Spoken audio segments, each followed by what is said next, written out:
Okay, ladies and gentlemen, good evening. Welcome to the first of the Keble Debates. My friend Barney Norris, who's sitting here, the well-known playwright and novelist, and I have been talking over this subject for a while, and we felt it was very important to have a public forum where we debated the issues of the day in relation to poetry, the novel, and drama. And we are starting tonight with the first Keble debate, which is on the subject of drama. So, with no more ado, we're very, very lucky to have with me my co-conspirator here, Barney Norris, the well-known playwright and novelist, whose second novel is coming out in January. We have Nick Starr, who has a long and very distinguished history in the theatre, running the National Theatre with Nick Heitner, and now running the London Theatre Company with Nick. Nadia, who's done a lot of work at the National Theatre, distinguished playwright, and Nadia has just been appointed director of the artistic director of Stratford East, which commences in January 2018. That's going to be very exciting, and anybody who hasn't been to Stratford East must go. And we have Ben Power, and Ben is the Deputy Artistic Director at the National Theatre. He's a distinguished dramaturg, which means that he has transformed material that wasn't obviously a play into a play, as well as writing plays. And I very much hope that one day we will see his version of Marlowe's rarely performed work, The Massacre at Paris. Yes, definitely. Yes. Absolutely. So we're going to start, Barney and I, by asking the people on the panel, sort of from left, from Nick moving across, to talk about the current issues facing them in the theatre. And one of the things that we have here uniquely are two people who have built theatres, or programmed, in Ben's case, programmed a brand new built theatre. Obviously, Nick has built two theatres, and Nadia is about to take on Stratford East. So what are the current issues? What are the things at the top of your agenda in the theatre at the moment, Nick? Well, the mission really of London Theatre Company is to assert that. We were having this conversation a little bit earlier this afternoon. What is popular can also be good, and what is good can also be popular. So, I mean, I think the first question for us is: can you run a 935-seat theatre without subsidy? Which whilst developing a bottom line. And the answer to that ought to be yes, you can, because Britain is a great place to make theatre, in London particularly so. And audiences have increased in London by about 25% over the last 15 years.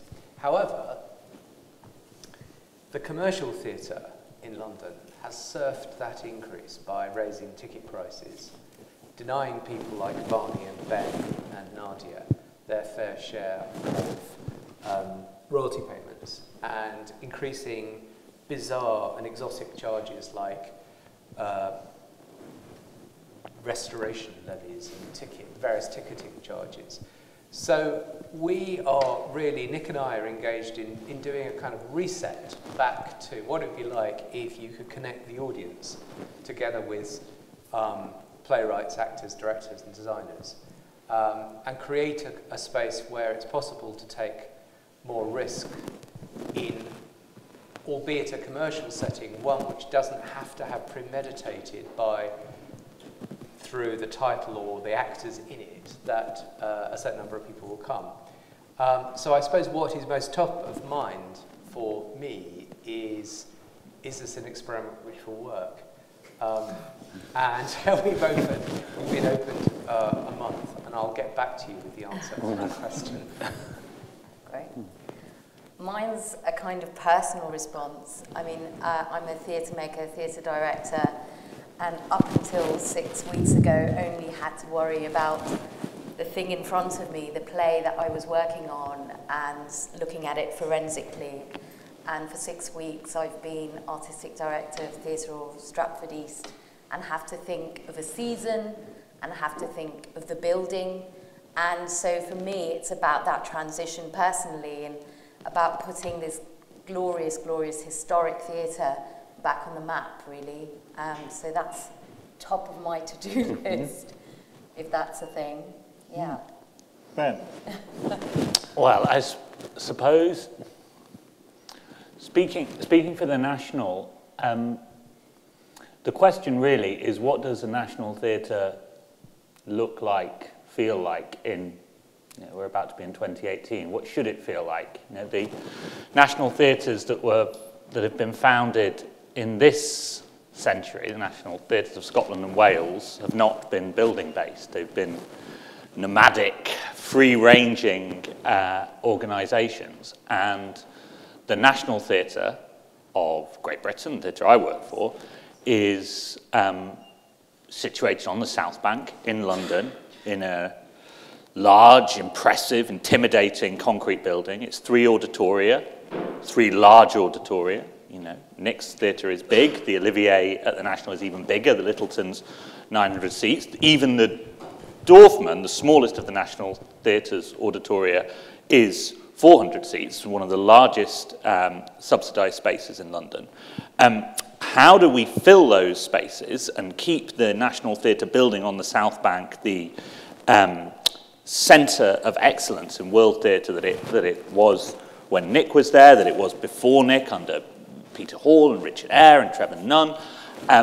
But how do we reflect the country that we're living in now? How do we reflect the whole of that country? We receive a large government subsidy, not as large as it was, but it's still significant, and there's a responsibility that comes with that. What does a national theatre look like now? What stories should we be telling? Whose stories should we be telling? Who are we telling them to? How do we reconcile some of the issues Nick's talking about in terms of ticket pricing with a desire to reach as many people as possible? How do we get out of London and across the whole country? One answer is NT Live, the digital broadcasts that have been incredibly successful since they were started. But there needs to be more answers than that. How do we talk to an audience, particularly a young audience, that is consuming culture in increasingly diverse ways and not necessarily in ways which feel connected to the experience of going and sitting in the dark in one place for 2.5 hours or 3 hours? All of these questions are very live at the moment, and if anyone knows the answers to them, I'd really appreciate it. Barney, do you want to add your thoughts on that? So I suppose the things that interest me at present, I run a very, very small theatre company that doesn't need to worry about a lot of things that these 3 worry about. But our project is very simple, really. We grew up in a place where there wasn't that much good stuff. And to us, that seemed a shame. And so our project is to try and increase the amount of good stuff available to people who might be coming after us. And then also that feeds through to a natural desire to tell stories about that particular bit of the world where, because of maybe the diffusion of people, the spread of people where I'm from, because it's hard to centralise and all get together, not many of the stories get told. And so I'm very interested in trying to collect everything that happens in Wiltshire and put it on a stage, really, is a big part. And Hampshire, and I am attempting the Welsh borders, because I can only write anywhere within 20 miles of where a parent's lived, and a parent moved, and so that's a new venture. But it's a kind of articulation and active entertainment, I suppose, is our project, really, as a touring company trying to get stuff around. Okay, I've got some sort of real-world issues that I think are very contemporary and very important. I think the most important book published over the last couple of years is a book called The Inequality and the History of Violence, written by somebody called Walter Scheidel, who is based in Stanford University over in California. And he posits a world where pretty much half the disposable wealth 40 years ago was owned by, in the region of 120 people, so you could put them all on a train, that the disposable wealth 20 years ago, 15 years ago, again, you could fit all of the top 50 owners of wealth, the people that own 50% of the world's wealth, into a jet, a commercial jet. But now, basically, that has concentrated down to the point where pretty much half the disposable wealth of the world is owned by around about 23 people. So that's a minibus. And that is a reflection of the era we live in. But the era we live in is also one plagued by the rise of nationalism, populism, and the most extraordinary political era. I'm not going to name names, but we have a very large country not very far away that is run in a way that is utterly disengaged from the truth. And these are very big issues, and they're issues that are creating a lot of disturbance, unhappiness. The social media makes people more aware of inequality. You don't have to go very far to see the impact of the rise of nationalism, populism, and the impact it has on minorities. Very often something like anti-Semitism is the canary in the coal mine. So how does the theatre rise up and respond to this world that we're living in, of inequality, populism, nationalism, and a post-truth era? How do we respond to this? Because we're in the real world. Nick? I think the theatre... I don't think the theatre has a special duty in that respect. And I think we ought to... I mean, I'm just going to begin by saying that, because I think that we shouldn't hold ourselves accountable. But I think the theatre is pretty well suited, actually, to... Because the stage is good at multiple empathies, and because it does work by having a group of people there and a group of people here in whatever relationship, it is quite good at calling out bullshit. And it does mean the one-to-one relationship between the message and the audience cannot happen. It can only happen by, and when a line is not truthful, if you ask, it is one of the highest definitions of whether something is good is if it is truthful, whatever that really means. But I think the theatre does, in its bones, is inclined to be sceptical and subversive in some ways, and to want to bring a group of people together to see various viewpoints. And you're nodding, so I'm going to stop there, because I think you might... Yeah, well, no, I just think... I think that's exactly right. I think if theatre is anything, then it is the opposite of Twitter. 280 characters and a single viewpoint. 280, that's up to date. 280 characters and a single fixed viewpoint is the opposite of how, when Barney sits down to write a scene, drama is a collision of different viewpoints, differing opinions, and theatre happens when somebody is changed by something, when the dramatic action changes somebody. The kind of binaries that we see, that I think you're describing, Robin, that you see in nationalism or extremism, are essentially undramatic. It's why he's so boring to listen to. There's no drama, there's no subtlety, there's no ambivalence, there's no ambiguity, there's no complexity, there's only certainty. And that's both dangerous and inherently undramatic. So perhaps theatre's a space where we can get into some of the collisions of this stuff.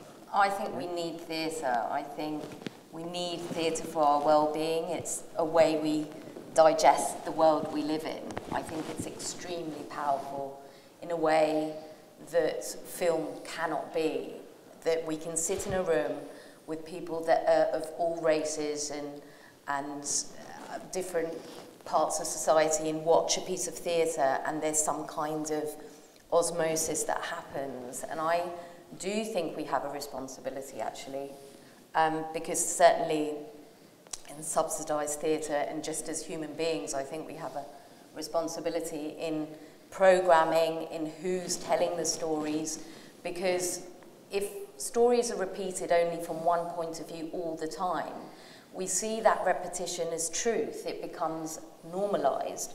So I think there is responsibility as programmers to be eclectic, to give voices to directors from different parts of society, and I think we can't underestimate that power. And I think to underestimate it is to not realise how powerful it is. So, yeah. Barney. I'm really interested in what you just said, Nick, about the theatre's capacity to call out bullshit. And there's this interesting thing that happens when the audience is live and we're responding to it. And it's quite dangerous, actually. I'm thinking of, let's say, Mark Rylance's performance in Jerusalem, which was a performance that absolutely convinced us that a man who, at that point, was doing time for, as I understand it, rather problematic crimes committed in Pusey, but we all adored him for the duration of that show. But there is this thing where a piece of work that happens in front of an audience can communicate, regardless of what anyone says on a stage, the truth of an argument. And I think it can be a really educational place for that. I think that's very striking. I'm thinking as well of, so the National recently revived Amadeus, the Peter Shaffer play, which ends with this line, well, not quite, but climaxes with this line, mediocrities, I absolve you all. And it's a nightmare of a line because he's, you know, and what a very difficult thing to say to 1,000 people, and what a very difficult way to conclude this story of greatness. And I learnt so much because in that room, the difficulty of playing that and shuddering an audience and not getting a laugh felt like a really fascinating way of trying to engineer a collective response. And actually, on the night I went, it got this laugh. And I thought, I don't think people are very comfortable with that idea of being average. I don't think in an age where we do have the opportunity to broadcast ourselves unmediatedly, that is a very easy line to hear. But I do think the theatre's great for that, for democratising what's nonsense and what's not, and what we agree with and what we don't. And on that night, actually, I felt an audience not quite agree with a pretty profound and meaningful and beautiful statement, but that might just be Twitter, you know, and saying its thing. And I think that's a lovely thing that you never get live from other forms. You never get live from politics, really. You don't get an outcome. You don't get a catharsis from fiction, from the written work, because you're fundamentally not there when the other bloke reads it. And so, usually, unless it's very weird. But, and that's a lovely thing, I think, is the democratic nature of the space is irresistible, really. The National's just opened a new adaptation of the film Network that Lee Hall has adapted and Eva Van Hove has directed, and it sits in exactly the space that you're talking about. And, you know, it was... Lee Hall did the adaptation 4 years ago, 5 years ago, and it had done the rounds, this thing. People had been, a group of producers had optioned the screenplay, and I think people thought, well, here's an indictment of late capitalism in America, and it's about global conglomerates, and it's a bit about the trustworthiness of the news. And it's just, and the National picked it up, and we, to be honest, it was programmed because Eva Van Hove wanted to direct it, and it was a meeting of different, you know, programming at the National. You're doing 25 shows a year. It's incredibly pragmatic business. And when we had the question of what is this celebrated international director going to come and do next for us? What are we going to do with this text we've received, this adaptation? And we've been talking to this actor, Bryan Cranston, about what he might come and do. And these three things sort of coalesced. It was a pragmatic piece of programming. And then as every month has gone by and we've got closer and closer to the opening of it, with Trump, with fake news, it's felt more and more like it might be alive. But I don't think anybody anticipated what it would feel like. Have you seen it? Yeah. The feeling in the room in the Littleton as it happens is really troubling and complicated because it's about extremism. It's about how we relate to voices of authority. It's about something very odd happens at the end where there's video footage of Trump plays as the audience are going out and people boo. And it's a real reaction and a live reaction, but it is also a reaction that sort of demonstrates a profound misunderstanding of all the dangers of that sort of certainty that the piece has been exploring. And it's a very live and lively thing.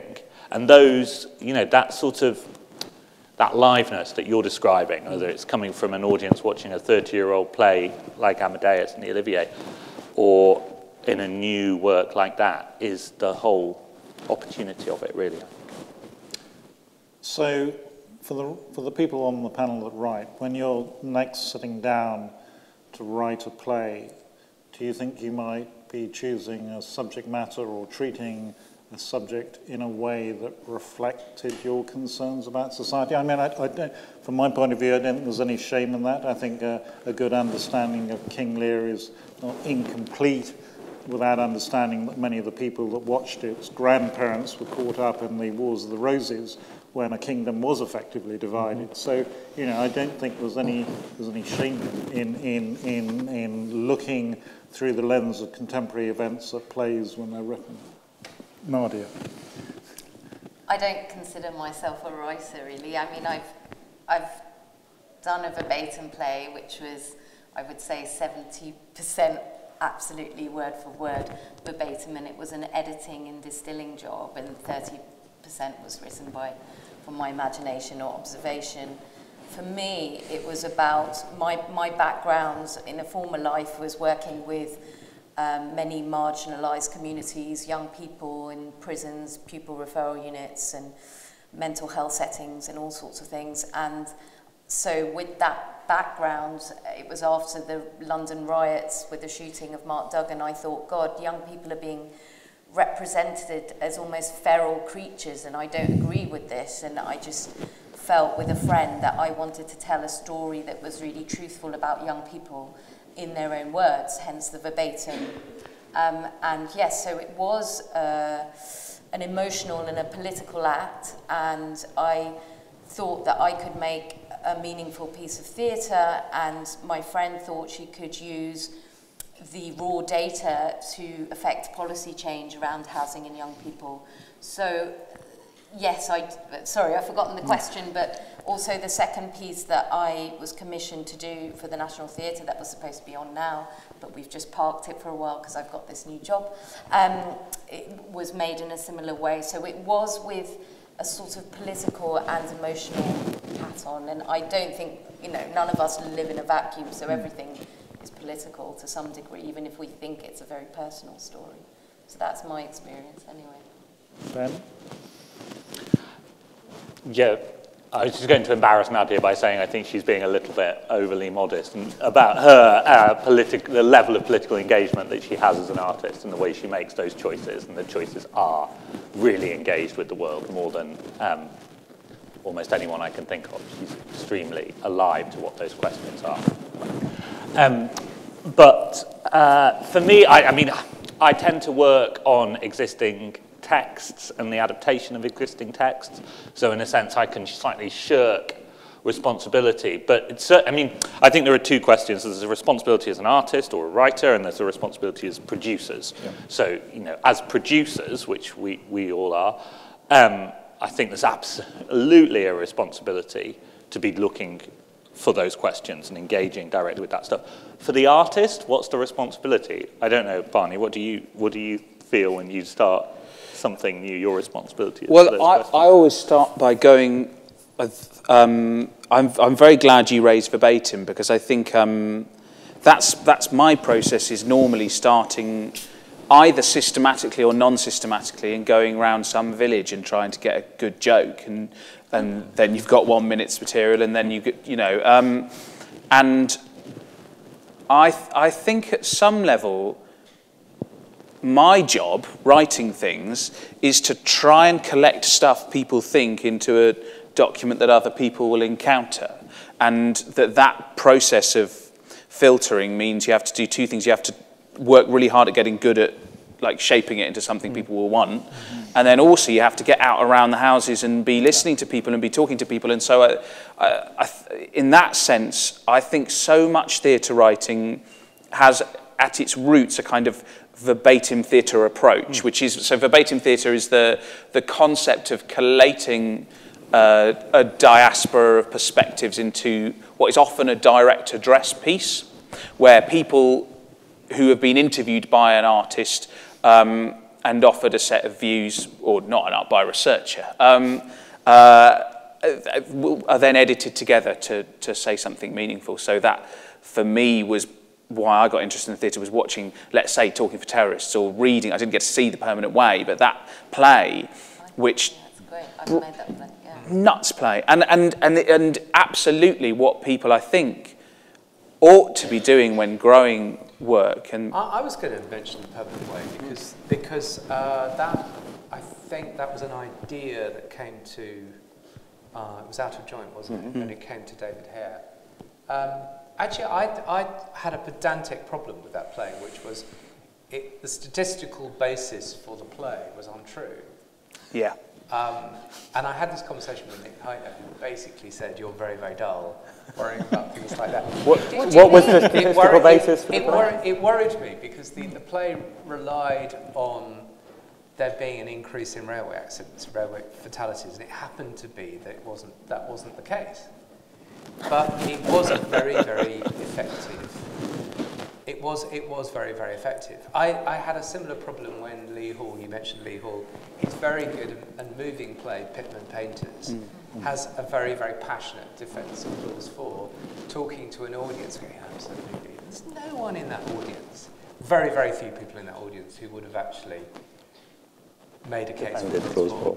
I'm sort of slightly calling bullshit here. I'm sort of saying, yes, the theatre is very good when it's sceptical and ambivalent. It's also capable of being rather cosy.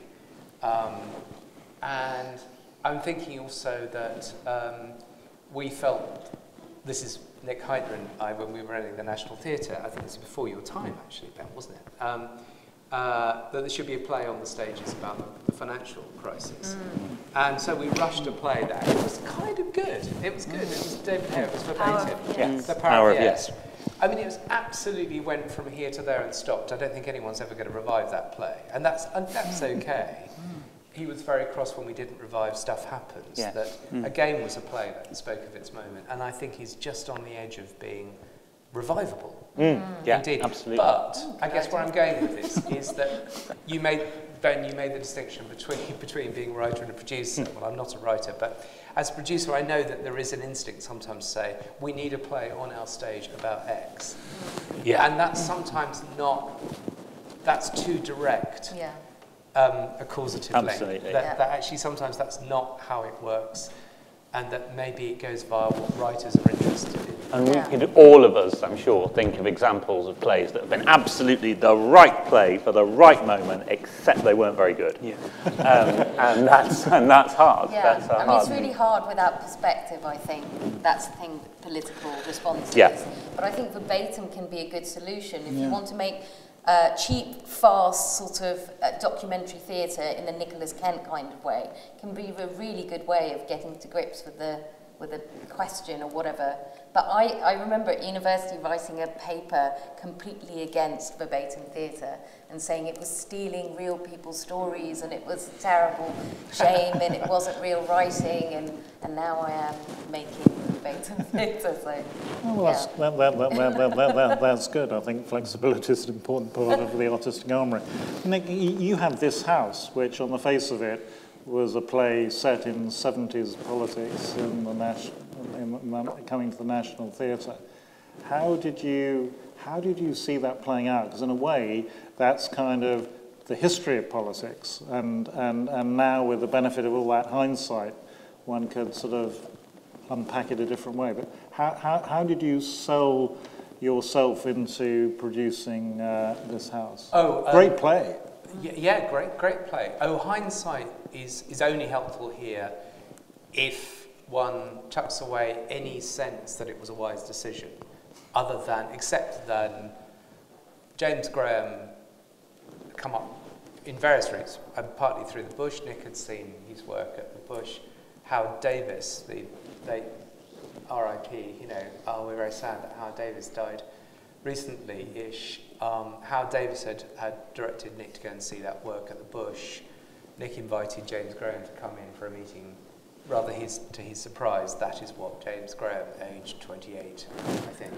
It's definitely true that Nick was hoping that James Graham was going to walk in and sell him a punchy voice of young London. About social media. Exactly. With lots of video screens. And he pitched the Whip's office, 75 to 79. He did, and that was a very good decision, which is to say, he was an interesting writer, and this is what he or she wants to write about, so therefore, that's the only virtue of that decision that you can really ascribe to that, and that is the pure virtue of it.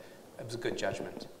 We were talking earlier about the fact that many of the finest hours of the National had come out of plays that, on the face of it, weren't terribly promising subjects. I mean, a story told by a horse using puppets, realizing the vision of a child on the spectrum, politics, and yet these have been some of the absolutely most successful in terms of audiences and getting people involved in the theatre. How do you find these things, and what is it that actually makes you take the risk, because you're all in there in the programming? What is it that you're looking for in something as slightly offbeat as those things? What is it you're looking for? What gives you that feeling that, yes, we should do this? No. Well, in the case of Warhorse, it came about by a very precise invitation that Nick Heitner made of Tom Norris, who joined as an associate, which is to say, we've done his dark materials, that's gone very well. This feels interesting. It feels like there's a body of literature that, for younger audiences, that is really interesting, really engaged, really good. And we've got this idea of doing Coram Boy, very, very good novel, and I'd like you to think about what comes after that. So it was a very good, precise, and at the same time open invitation.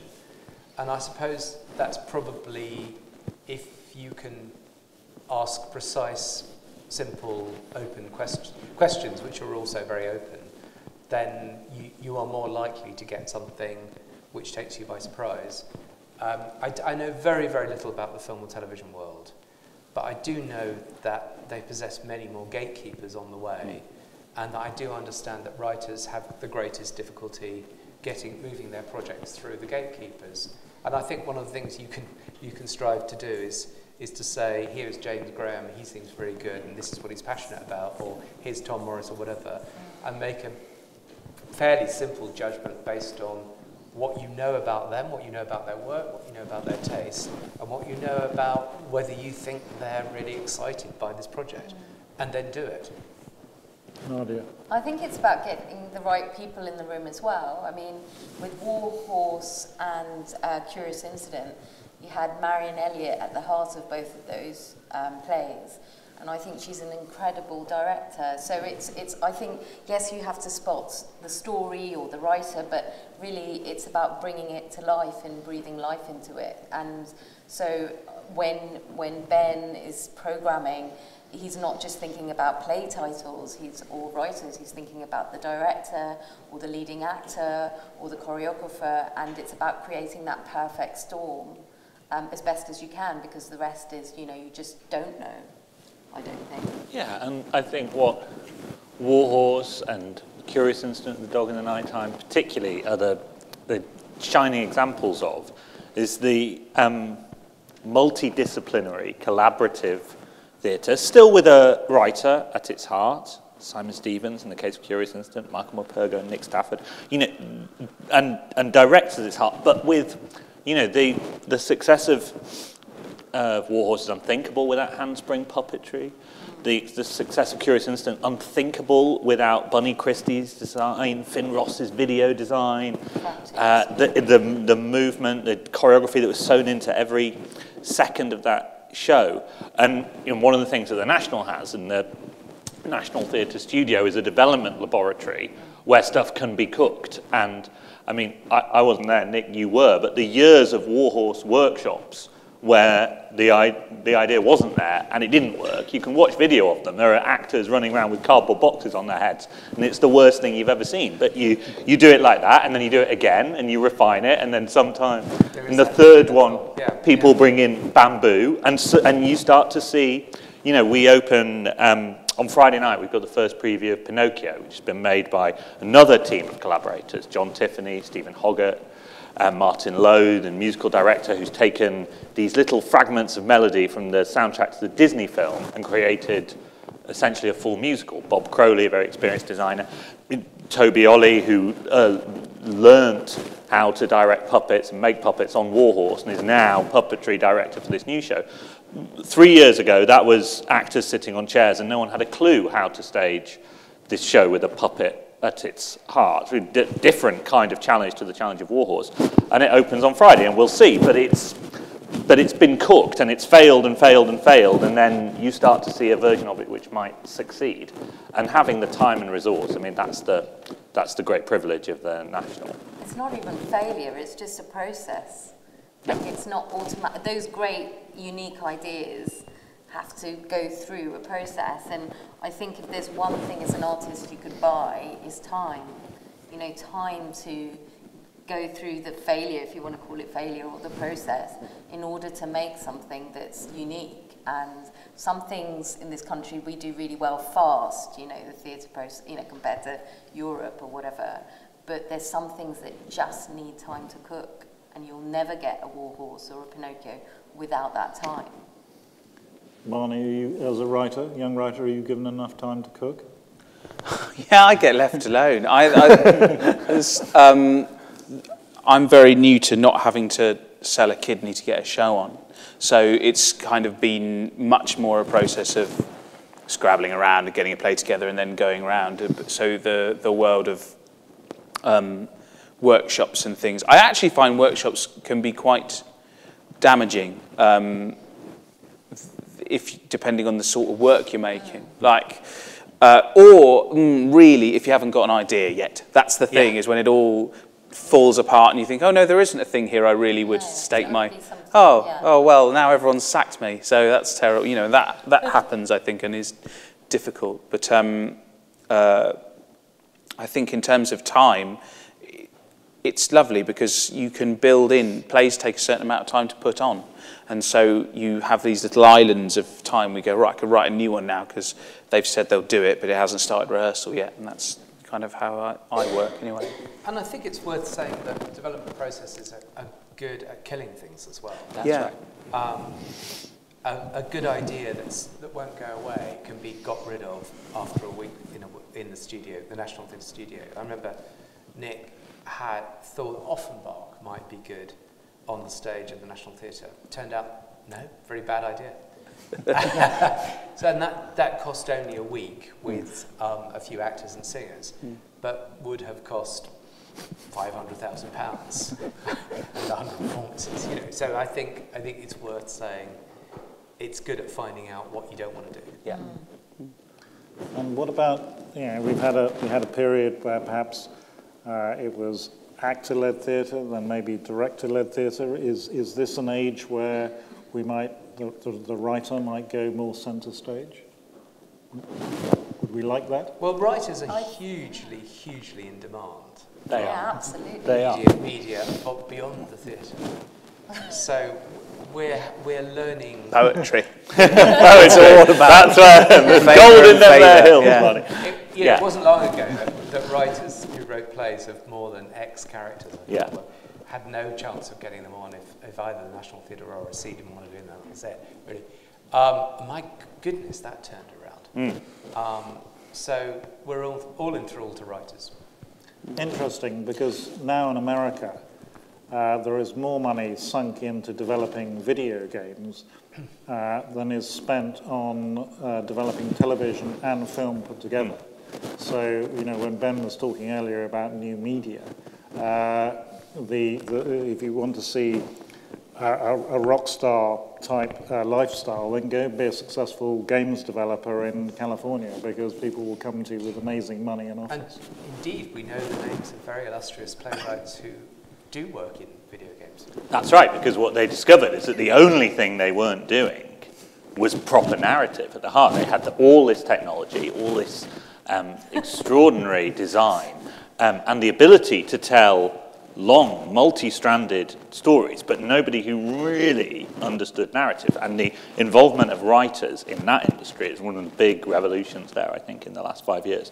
And yeah, as Nick says, if you're a playwright in this country now who has an interest in other platforms, not only is software development a huge industry. I mean, someone was telling me yesterday about the figures now being spent on the development of drama by Netflix and Amazon and Apple, and it's just eye-watering.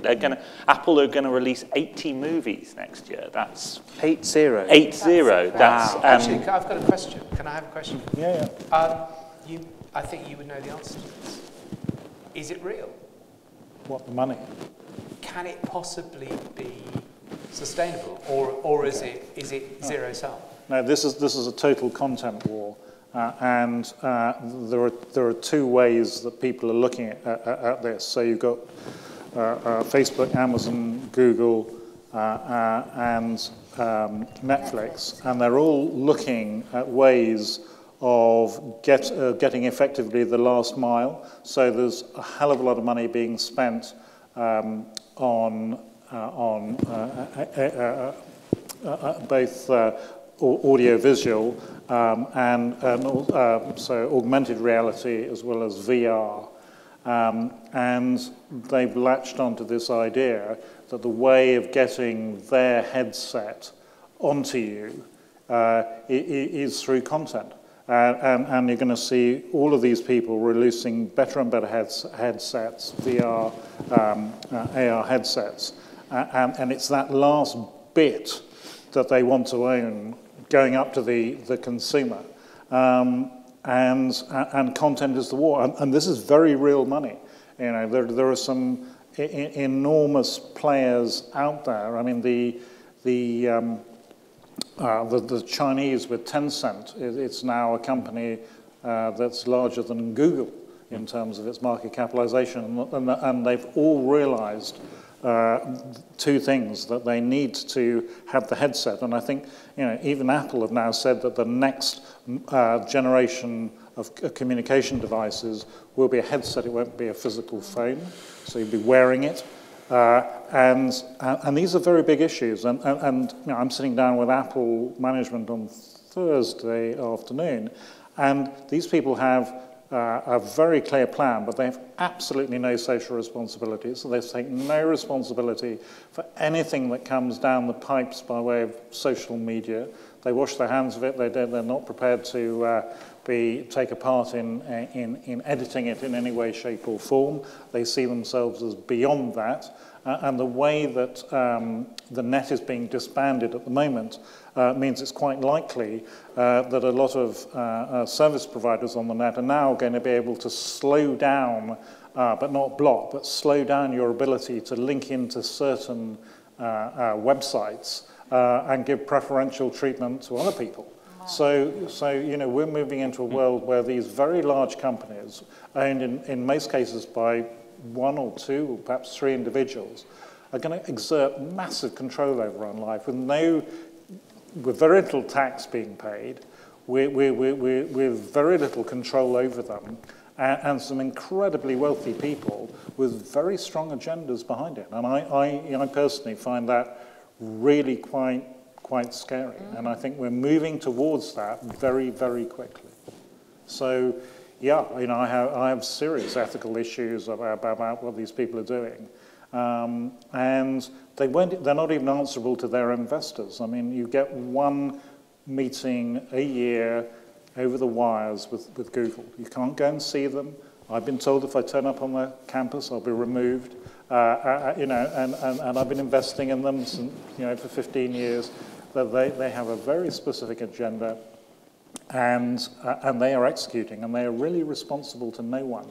And it's a sort of concentration of media globally that we haven't seen before. And I find that very scary. It's interesting that the film, that rather good David Eggers novel, The Circle, was very disappointing, and it felt like it just couldn't keep pace with, you know, the stretch of parody was never going to get there.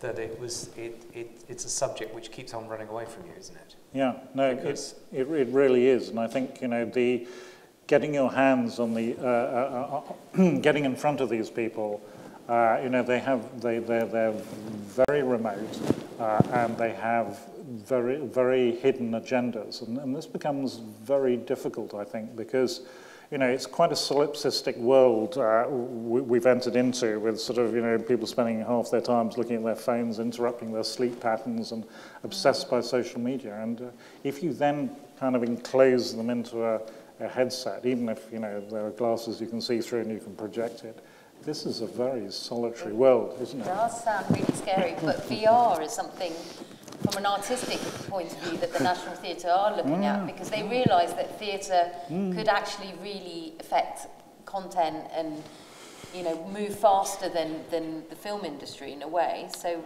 yeah, so it's a question that we don't know the answer to yet, but I mean, oh gosh, there's so much to say about what you just said, Robin, but, you know, how does theatre respond to everything that you're talking about in terms of what it offers audiences, in terms of what we as producers can offer writers and artists? Why come and write a play why is Martin McDonagh coming to write his new play for London Theatre Company rather than making another film?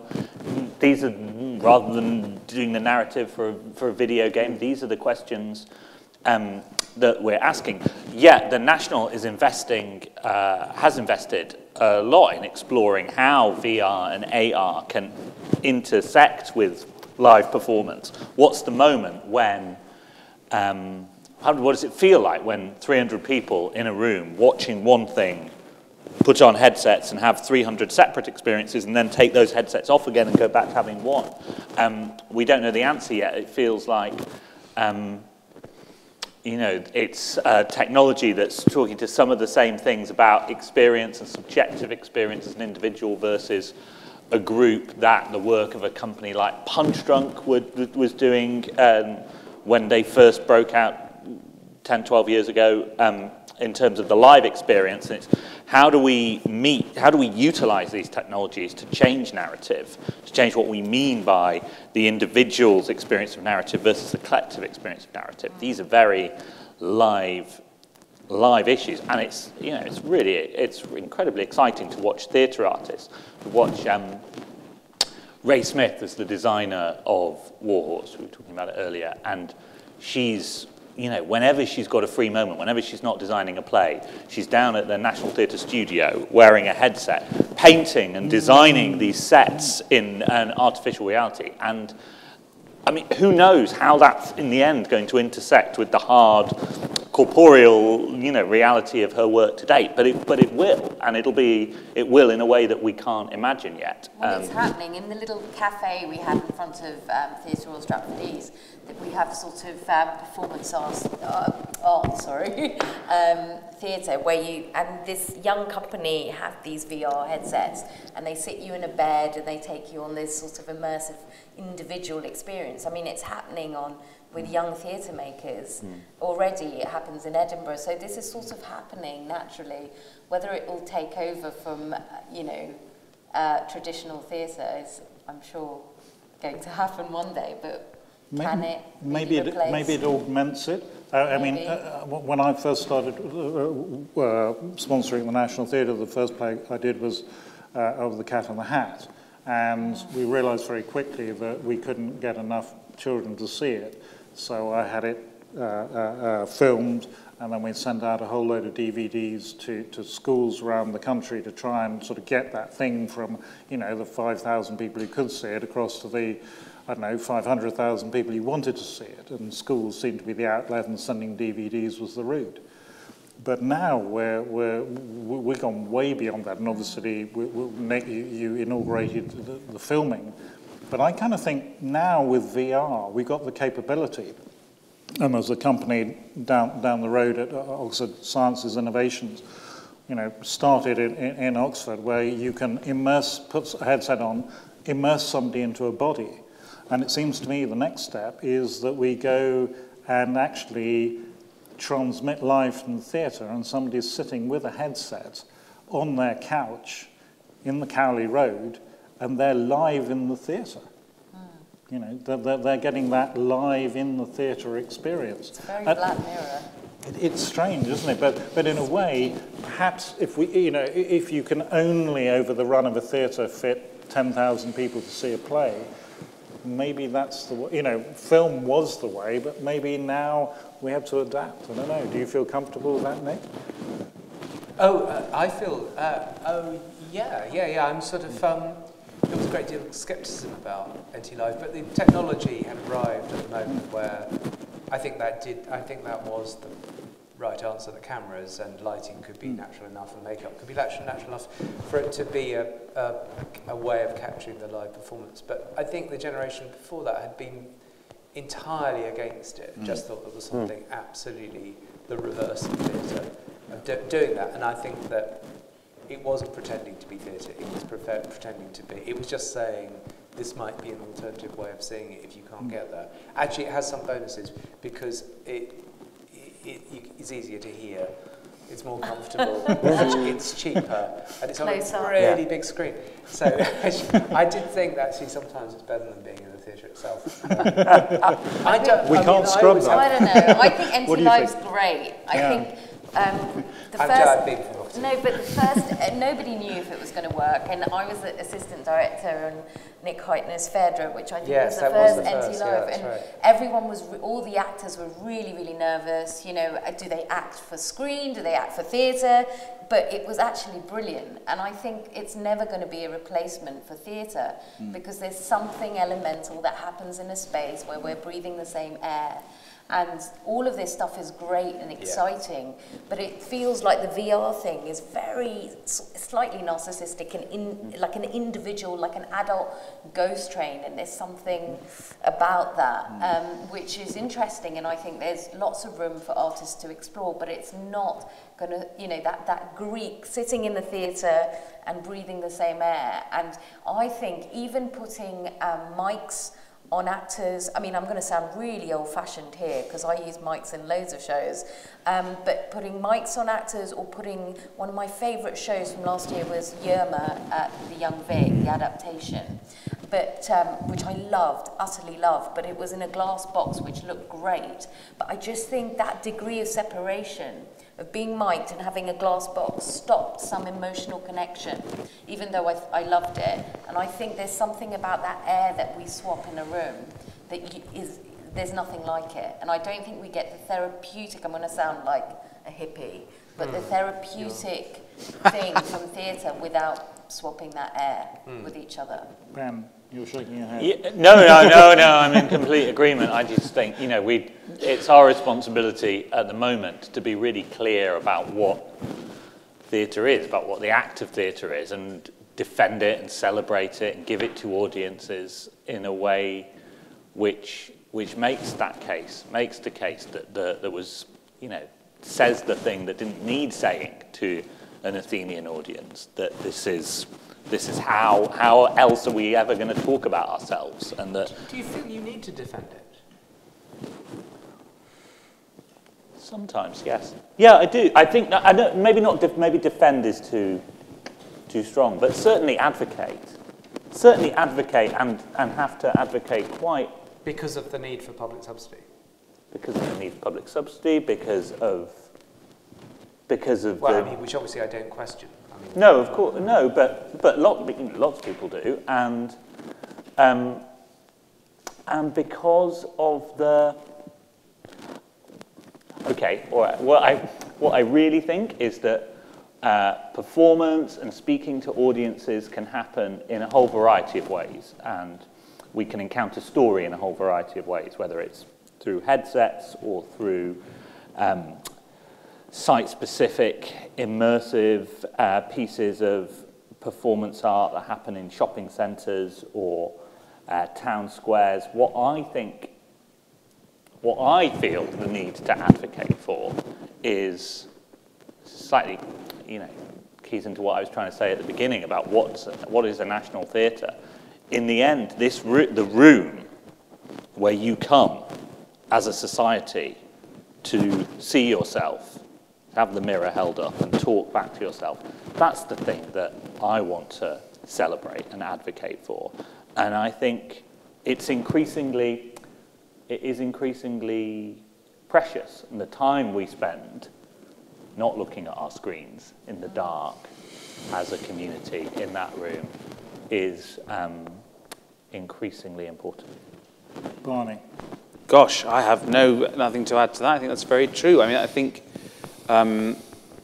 we've found our way into talking about technology, and I do think the theatre has always been somewhere where there is always someone on a production who's really interested in noodling with this, new thing that people are inventing. And actually, it is a great place to drive innovation, just as the arts is a great place to drive innovation, because you get left field thinkers. And I had a bit of an epiphany when someone said to me last year that, like, Simon McBurney's work could all be interpreted as someone who is living in the moment where, like, the cassette recorder is just being invented and is exploring the limitless potential of this, but is still there. And I thought it was quite a nice line about he's so technologically experimental and fascinated and interesting, and that's amazing. It's just about 1983. It's the stuff that's cutting edge in 1983, and that's what he's exploring and getting to the bottom of. But I think there is this thing that all of us probably think, which is at the end of the day, there are these people who know how to act, and that's amazing, and you want to sit a certain distance from them for certain roles or certain productions, and the most valuable things that happen in my life are when I'm in the same room as Linda Bassett or whoever, and they're doing this thing that no one else on earth can do, and it's not pole vaulting, it's not something magical, it's something really ordinary that all of us do every day. It's have a cup of tea or something, and yet the way they do that, makes us feel something differently. And that really is so all the time, I think the fundamental theatrical act, we're always interested in technology, but really it's about getting that out of the way to have a room with an actor in it, really. Yeah, totally, I agree completely. Yeah. That's why I'm a bit allergic to theatre which isn't about the writer and the actors and a bit about the cult of the director. I think that's not very... I think the thing we do in this country is not worship the director, and I like that, and I like that it's about the story and about the words, if they are words, and about the performers, and we do that really well. It's interesting, 25 years ago, I remember, people really did think the theatre was, they really did think it was just going to drop off the edge. I mean, not in some fundamental way, but to the extent that in a way that I suspect the BBC probably feels challenged about the consensus that just about supports the licence fee. 25 years ago, I think the National Theatre felt that the consensus that supported its existence was going to crumble and end. And now I don't think that's true at all. Because most other live shows, like the church-going audience or people going to football matches, not as many people go. So, I mean, it's been an extraordinary victory to build up an audience at a time when other live events have been losing them hand over fist. I think it's interesting that it turned out that digital was not going to be the assassin of theatre. It was going to be the supporter, the ally, as both technologically and also it was going to reinforce the enjoyment of getting together with other people. I suppose the ultimate level of technology is this collision between robotics and AI. And the only time I've ever upset Rufus Norris was when I asked him how he would feel about directing robots. Do any of you have any strong views about What did he say? He couldn't bring himself to consider the question. Right. Just didn't like the question. What do you think? No, I'm with Barney. I'm in it because I love actors. Okay. I want the flesh and very blood. good animatronics on the stage has never been done. No. So obviously, we don't know. Hang on a minute, very bad animatronics have been done. So if there's a way, Ben's had a polar bear on stage. There wasn't a real polar bear. There were 2 guys inside that suit. Oh, were there? Robin. Yeah. Humans. They were just brilliant. They were brilliant actors. very, Yep. very good. It was very, very good. and it was sold to Greenpeace. And it was, yes, exactly. Yeah. Was it really? Sold. Sold. Sold? Really? Sold. Come on. What does it do for them? Do we know? What did I it think do it for them? appears at events. I think it does for them probably very exactly the cute. same thing Yeah, it did to us. Saves the show. You know? Well, they sort of landed on oil ships and things too. Yeah, So That's right. Yeah. Photobomb. Photo bombs. trying to subdue people. We haven't really talked about the subsidised theatre. Should it be subsidised? Who should subsidise it? Nick, you've been on both sides of the it's fence. so easy. I mean, I think you may want to ask. But I mean, the answer is yes. The taxpayer. I mean, I don't think that there are any more interesting answers than that. Okay. Not even through the National Lottery? No. Clearly Well, not. it is subsidised through the Okay, National yeah, Lottery. fair I enough. mean, somewhat worryingly in a way, because it's a form of progressive taxation. I agree. Obviously. But yeah. So- But no, I think the case for subsidy is so Good. evident. So do I, but you're now living in an unsubsidised theatre. Yes, but we're part of a It's a world, different- some of yeah. which is subsidised, and that Okay. part needs to exist in order that other parts can. I'm not going to disagree with that. So- We Well, just kind of won't see the broadly speaking, it plays. works. We won't see the plays we need to see, and old canon stuff or new stuff, because if we don't have subsidised theatre, you just won't have, Howard Davis doing Silver Tassie, that epic Irish play. If we don't have subsidised theatre, those plays will disappear. And interestingly, the American system of doing subsidy, which is to allow individuals to make their own decisions and then give them the tax breaks on it, interestingly, counterintuitively, does not stimulate innovation. Well, we can't have that. Before we throw the floor open, there is one contemporary issue in the theatre, which I feel we should put on the table, and that is there are a great deal of issues at the moment about a safe space. How do we ensure that the theatre is a safe space in terms of some of the Hollywood-led issues? And how are we able to, in Barney's words, all get drunk together and come up with a show in that kind of a way? So, it's an issue in the entertainment world. What are people's thoughts? I'm not going to be bedraggled in the tawdry side of it, but how do we keep it a safe space, and how do we all get drunk together and come up with a show? Nadia. Ask the woman. In a post-Weinstein world, I mean, yes, theatre is about, uncomfortable conversations, meeting someone in the pub after work, etc., etc. But this isn't about mischief or affairs or flirting. This conversation is about using your power in oppressive and manipulative ways, to use that horrible power to oppress somebody. And there's a big deal of difference between that and the kind of intimate experiences we have in theatre making, because that's how you make theatre, is you're in a room and people let their guard down, and actors and directors and musicians. But I mean, that can still all happen, without which we can't make, real work about the real world. But what we're talking about is something, I think, completely, separate. So whose responsibility is it to draw the line here? Is it the director, the producer? I mean, all of us.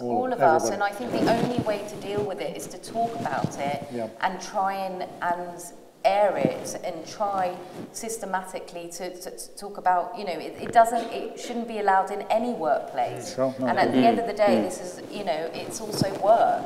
Yeah. And so why should we be any different to anybody else? I don't know. Completely agree. I think it's about anti-harassment. I think it's about, you have to have policies which do not tolerate bullying and harassment by anyone to anyone. And if you ever discover it, no matter how powerful that person is, no matter how famous, no matter how apparently vital she or he is, you have to stop them, and if necessary, sack them. And that's it. and if everyone understands that that's your organisational culture, it will stop. Ben? Yeah, exactly that, and it applies to everything. And at the moment, we're talking a lot about harassment and abuse, and just with Nadia, this is a question about the workplace and what happens in the workplace. I think everything that Vicky Featherstone has led at the court in terms of codifying this stuff, coming up with very, very clear rules of professional engagement for everybody working in the industry is absolutely vital. We know. No grey areas. We know what black and white lines are. We know what consent is. We know what harassment is. We know what abuse is. And we're now in a culture where talking about that and naming it and naming the people who are perpetrating it is happening in an open way, and more power to the people brave enough to do that. Yeah. The thing I would add to that is just that so I think Lucy Prebble said somewhere that one large part of a producer's job is making people do things they don't want to do. And in the context of a work environment, sometimes when you're being crap, you get a bollocking, you know, when you're a junior. That happens. That's part of being employed. But it is appropriate, and this is something I didn't know, it is appropriate to go with your gut instinct on whether you like what is happening to you or not. And it is appropriate to, if you feel unhappy about the situation you are in, decide that that is valid, and that then it's really appropriate to raise that with somebody. And I think that's something that I don't think I got told. I speak as someone whose former boss has been very prominently involved in the recent ructions around the theatre. I spent a couple of years as the assistant to Max Stafford Clark, who has been widely reported to have made a lot of people very uncomfortable for a very long time.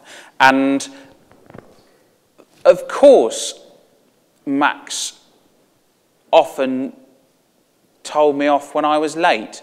But there was also probably, in fairness, a feeling that maybe, and you don't know that you're allowed to not be unhappy, to not be happy. You don't realise that that's something you're allowed to say.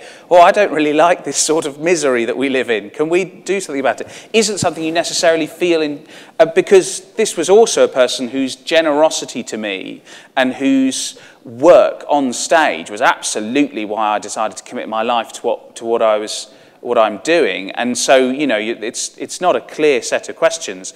But with hindsight, I realised that sometimes when I was getting shouted at, I would have been allowed to shout back.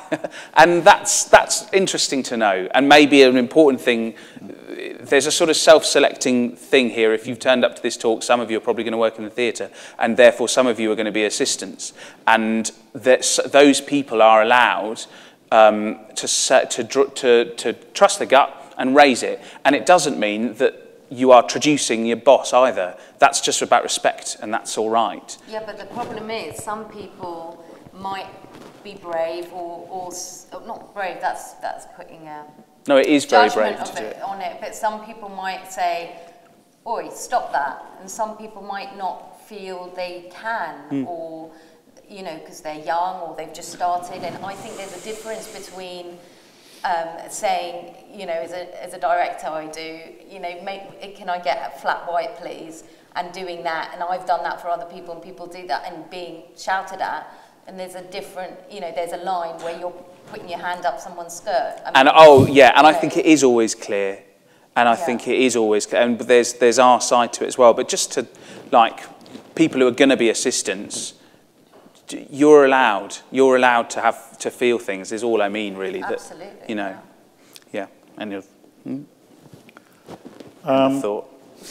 We've got time for a couple of questions. Couple of questions. So if you put your hand up, Jenny will come down. Name, college, and question. Snow, Brasenose College. So you've talked a lot about the future and about new technology and about new things happening. But something that happened in Oxford recently was that there was a production of Candide, and one of the reviews about it said that it was a good production but a bad show to put on at this time with everything that's gone on recently. And I was just wondering, especially as people at the top in the big places where you do things and other people watch and they sort of take what you do and they take them as examples, how you juggle wanting to put on older things which are more problematic in places, especially when we've just been talking about safe spaces as well. What a brilliant question. It's really interesting. We were in a conversation, you were in the room last week, when we were talking with an academic actually based at Cambridge. And she was talking about narrative structures underlying plays and how you can read plays, old plays, and look, and she was talking about Molière and Shakespeare, and she was talking about essentially the way that patriarchal structures, and she was looking very specifically at the female characters in these plays and the things that happen to them. She was talking about the death tunnel that so many of these characters are falling into in the 4th and 5th act of these plays. And she was talking about this, and it was depressing hearing for us, because we're sitting there thinking we want to run a progressive national theatre, we want to choose a repertoire which is forward-thinking and embraces this moment and these audiences and thinks in new ways about gender relations and as well as everything else. And yet a huge part of our job is the repertoire. And I think where we came to, and it's a work in progress, but noticing is such a huge part of the journey. Noticing and having the conversation and then starting to, I mean, you know, you direct plays that are 100 years old, and as a female artist, how do you reconcile yourself to? Because I fall in love with something in the play, some aspect of it, and if I can do that, then I can do the play. And so you can make any work if you have a connection with it to some degree, or find a way in, or find your story within it. There's no right or wrong. But it would be naive to say that you don't look at your play and see what it means to the world, and your responsibility within that. I don't mean that everything is a political vehicle and that you need to be afraid, but I do think you do have to ask yourself, what does this story mean right here and right now? And why am I attracted to telling it? So, and there are a lot of levers that we can pull as producers to help an audience see something in a new way. So Barney talking about Amadeus earlier, you know, 30 years ago, Paul Scofield stood in the middle of the Olivier and delivered that line as Salieri, you know, legendary, you know, one of the great performances. In the 2016 production of the National, it's Lucian Masmati delivering those lines. He does not look the way a lot of people coming to the show expect Salieri to look. And that's an intervention with that text, which immediately makes you hear it in a new way. And it's just one of the casting, you know, whether it's about ethnicity or gender. Tamsin Gregg played Malvolia in a regendered version of Twelfth Night at the National earlier this year. Looking at those plays and thinking, what I mean, I suppose, is that having the conversation is such a huge step forward. And now we're in the conversation about what these plays are or what they could be. It feels like it's an exciting moment. Could we just very quickly do the last two people who put their hands up at the front? Hi, my name is Charlotte. I was at Pembroke and I'm now the drama officer here. My question, I guess, kind of links to that one quite well, which was, you talked a bit about, or I think all of you kind of picked up on this, about presenting, I guess, Ben, particularly when you were saying about it's not a tweet, presenting loads of those different views. And I wondered what you think about presenting people that you don't necessarily agree with and don't necessarily like on stage. So I'm particularly thinking about, there was in the last few days a New York Times very humanising review, no, not review, like portfolio thing of a major alt-right fascist type person, which obviously kind of resulted in a huge uproar. But then that also kind of made me think about like Roy Cohn and Angels of America, and what you think about presenting people who are quite monstrous on stage and whether or not we should do that. Well, it's essential, obviously. Yeah, absolutely. I mean, it's bound to happen in good drama. Yeah, absolutely. Go on. Oh God, what can I get away with? This is, okay, I'm going to tell the truth. Okay, they're brilliant plays by people like David Mamet. He writes like there's no tomorrow. Yet we know his politics right now is quite extreme. And they're plays like Edmund, this brilliant central character. He's having a falling down moment of his life's falling apart, and it's so well written. And some might say, why would you want to put on a play like this today? It's racist. It's like this white middle-aged dude that, has the voice in the middle of this play. But at the same time, I think it's a really good play, and I look at it through different goggles. I look at that play, for example, and go, why does this white middle-aged man think that the world owes him everything? So I think, what am I saying? I think if you can find a way in and a reason, then it's important to do it. And of course, plays are full of all sorts of characters, and you've got, as an actor, you kind of fall in love with the good, bad, and the ugly, and it's important. We're not just going to make two-dimensional theatre that doesn't have any restlessness in it, or it's not drama otherwise. Of course, we must have plays with ogres and fascists and all sorts of things. But when you are a theatre maker, you sort of are trying to find the truth of what that person is and what they're going through and whether they have light and shade in them. No one's just a bad guy. Though Roy Cohn pretty much is. Yeah. I mean, good point. Well, yeah. But he's delicious, and he's deliciously entertaining. He's Richard III. It's Caligula. It's all of these things. You have to got to get inside them. Like we've got to, I don't know the New York Times piece, but when Gary Young takes his camera and his microphone to meet the alt-right leaders, it's we've got to get inside them. We've got to understand why Richard III would behave as he did. Why Roy Cohn and that old believe accusation against the theatre that the theatre doesn't have very many right-wing writers is true. Absolutely. And when you mentioned stuff happens earlier, when David Hare put W in the middle of the Olivier and made him interesting and human. Interesting and clever. Yeah.